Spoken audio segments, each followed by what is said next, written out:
Mintri katanat boarding uba Metbah lingdo ulapan pawi ka jingdon kam ben bishar thymmai hakabaya day but ki jinglut jingsam haka jingpentre kam yaka skim solar ha Meghalaya namar ka jinglut jingsap ka bakham he namar ka Meghalaya ka day ka jakalum. Habakren shakilat puthai kubor hakalai tarik nai wing uba Metbah ulak do halur ka jingep her halur ka jinglut jingsap balamang da ka sorkar pedeng ka bolong san hajar shikilowan katba ka jinglut jingsap ha Meghalaya kalong prapo hajar tingka hadu prapasan hajar tingka shikilowan. Kumta kanikalalam syaka jingduna jengki ba penture kam ya ka PM kusum skim kata wat hadien ka jing persyang jong ka jela ban penhe ya ka subsidi syaka 100%. Menteri ula pentip ba ulai keren ya kena kam ha ka jingalang badangshan bala penyai da menteri katanat boarding ke sorkar pedeng ke balalong ha Guwahati Assam. Ngila pendaj sapalat arajar tali ke solar pump Henry kena jingmang ha ka bailut baisam ke bamenta kam ya hap satya bat ka jinglong jingman jogi jaka ha ka jela jongi ula ong. Kumta ula banjur halur ka jingdon kam ban pynbeit thymmai ya ka dor bailut baisam ban kentiu ya ka jingsam boarding lingba ka solar ha ka jela. Day tang ka ni kalenti ka ban la ban kentiu ya ka jingyo boarding bat ban la ban pentre kam bha ya ka ni ka scheme. Well, the other day we had a meeting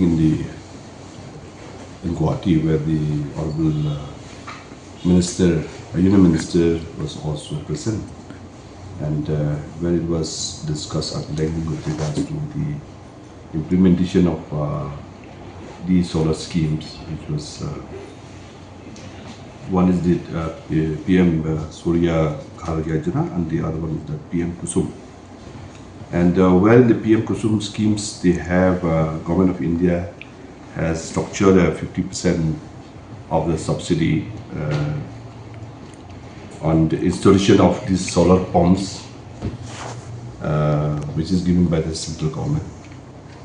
And 30% is given by state government, and the other 20% is to be borne by the beneficiary. And but here in Meghalaya, we are providing around 45% subsidy to the scheme, where at the end of the day, the beneficiary ended up by paying just 5% only. So we are already in the process of installing about 2,000 plus additional solar panels. And we have also the constraint here as far as the solar rooftop installation also.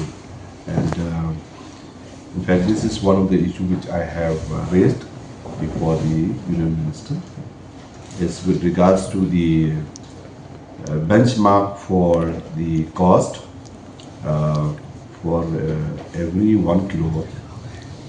They have given a benchmark of about 55% cost of the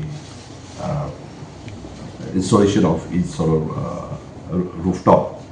But whereas the cost here, the actual implementation cost of this is around 80 to 85,000 rupees per kilowatt.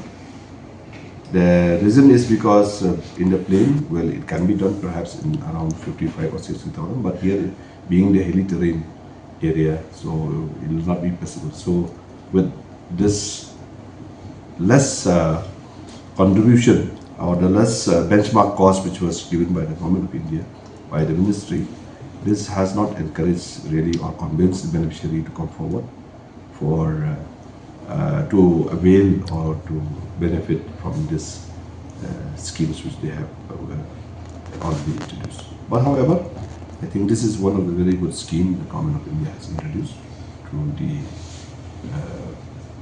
Ministry of Power, the Ministry of New and Renewable Energy. And we hope we'll be able to cater to this, because this is one of the other options also now people has to look at as far as the power thing is concerned. So you're talking about unannounced power cut, correct? That's not, in fact, power cut. It's basically the shutdown that they have to take place because a lot of what they call obligation, lot of schemes, new schemes which are being introduced. They are in progress of work, where at the end of the day, like the line to be drawn, a new line to be drawn, and then a new substation is to be activated, and so on. So definitely, at that point of time, it needs the thing to be shut down so that the substations or the lines drawn can be activated.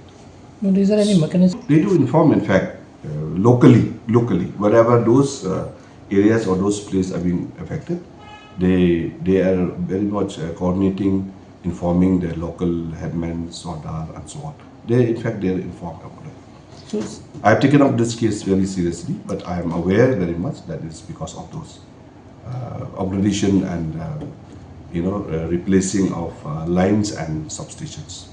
As far as load shedding is concerned, as of now, I have done the review. I'll be doing more review on this, and we will try to ensure that there's no power cut, even during the dry season. I will share with you perhaps in maybe a few weeks' time, perhaps how do we move forward during the dry season. But I think from my side, I'm confident that the corporation is doing its best to see that there's no unnecessarily power cut for as far as the power supply is concerned to the people of the state. It just initiated the discussion on this matter. I think this is very, very, very good point. In fact, I don't want to say too much on this because we are at the very, very initial stage to discuss on this issue. We need lots of things to be taken into consideration, and we are trying to explore the possibility of this new idea also. Well, yes, to some extent, perhaps that there is a problem, but now with this, latest technology, there are different types of solar lightings where it doesn't require the sun rays, to be there to recharge or to ensure that the power is being extracted and stored and can be used during the night time. But well, yes, to some extent it is there.